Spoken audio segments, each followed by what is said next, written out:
आइए बात करते हैं हरीश अरोड़ा जी से। मोदी सरकार ने जो कश्मीर के लिए किया है उसके बारे में आपका क्या कहना है? देखिए, मोदी सरकार ने जो जम्मू और कश्मीर राज्य से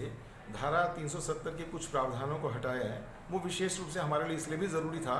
कि उन प्रावधानों के माध्यम से जम्मू कश्मीर राज्य भारत का एक अभिन्न अंग अभी तक नहीं बन पा रहा था। और ये गलती किसकी है, ये एक अलग प्रश्न हो सकता है, लेकिन उस गलती का सुधार करने की आवश्यकता बहुत ज़रूरी थी। आपको याद होगा कि भारत में जब आज़ादी प्राप्त की थी तो 526 रियासतों को जिस तरह से सरदार पटेल जी ने इकट्ठा करके एक अखंड भारत का निर्माण किया था,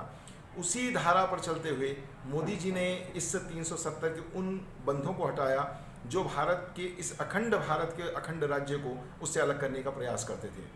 370 में सबसे पहला ही प्रावधान इस बात के लिए था कि जम्मू और कश्मीर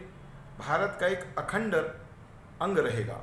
उसके अतिरिक्त जितने भी प्रावधान थे वो बाद में जोड़े गए थे, और उन प्रावधानों के माध्यम से 370 के अन्य प्रावधानों के बाद उसके बाद आपको याद होगा 1954 में जिस तरह से 35A को लागू किया गया, वह भारत के जम्मू और कश्मीर राज्य को भारत से बिल्कुल अलग कर देते थे।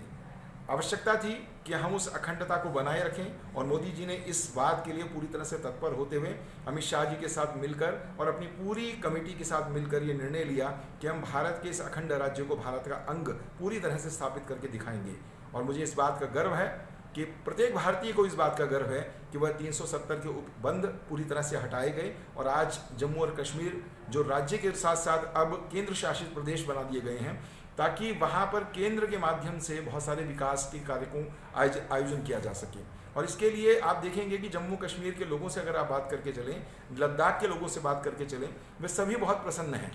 ये प्रसन्नता इस कारण से भी है कि उन्हें अब इस बात का एहसास है कि प्रत्येक इस भारत का एक झंडा, एक निशान पूरी तरह से अब स्थापित हो चुका है। और मैं इसके लिए मोदी जी को बहुत बहुत बधाई देता हूँ, संपूर्ण कमेटी को बधाई देता हूँ, सरकार के सभी मंत्रियों को बधाई देता हूँ,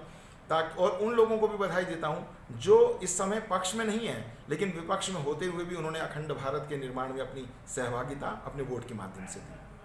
आपको मालूम हुआ कि भारत में कई ऐसे केंद्र शासित प्रदेश हैं, जैसे दिल्ली है, दिल्ली में अलग से भी राज्य सरकार है, यहाँ पर एक सरकार काम करती है। उसी तरह से जम्मू और कश्मीर को वहाँ पर अलग से एक तरह से दर्जा मिला है। इस दर्जे से ये फायदा होगा कि केंद्र के साथ वे सीधे जुड़े रहेंगे, और केंद्र के माध्यम से वहाँ विकास की योजनाओं को पूरी तरह से अंजाम भी दिया जा सकेगा। और लद्दाख, जहाँ की सांस्कृतिक पहचान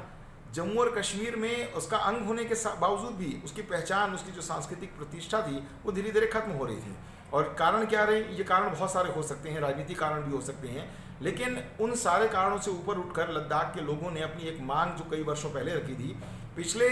जब मोदी जी की पहली बार सरकार जब बनी थी उस समय भी वहाँ के लोगों ने इस बात के लिए आह्वान किया था कि हम चाहते हैं कि लद्दाख को अलग से केंद्र शासित प्रदेश का दर्जा मिले। और राजनाथ सिंह जी उस समय गृह मंत्री के रूप में वहाँ गए थे, और लोगों की इस मांग को उन्होंने स्वीकार किया, और मोदी जी ने उस निर्णय को पूरी तरह से स्थापित करते हुए वहाँ पर लद्दाख को केंद्र शासित प्रदेश बनाया। इस केंद्र शासित प्रदेश बनने से वहाँ पर लोगों को अब एक लाभ मिलेगा कि वे केंद्र के साथ सीधे संबद्ध रहेंगे, केंद्र की योजनाओं का उनको लाभ मिलेगा। विशेष रूप से बात यह है कि उस राज्य में किसी तरह की आरक्षण की व्यवस्था थी ही नहीं।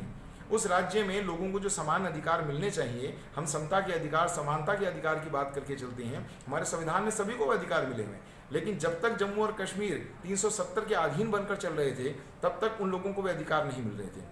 अब एक केंद्र शासित प्रदेश है, सीधे केंद्र के हाथ में उनके पास उनकी योजनाओं को बनाने का अवसर मिल रहा है, योजनाओं तक वहाँ पहुँचाने का बड़ा सहज रूप से अब अवसर मिल चुका है। और धीरे धीरे सरकार ने यहाँ भी कह दिया है कि आने वाले समय में जब उन्हें लगेगा कि हाँ वहाँ की स्थितियाँ पूर्ण रूप से ठीक हो चुकी हैं, तो जम्मू और कश्मीर को केंद्र शासित प्रदेश के स्थान पर पूर्ण राज्य का भी दर्जा दिया जा सकेगा। और ये होना भी बहुत ज़रूरी है ताकि वहाँ के लोगों को, वहाँ की अस्मिता को पूरी तरह से बरकरार रखा जा सके, और फिर से भारत का कश्मीर वैसा ही कश्मीर बने जो कुछ समय पहले तक लोग इसे धरती का स्वर्ग मानकर चलते थे।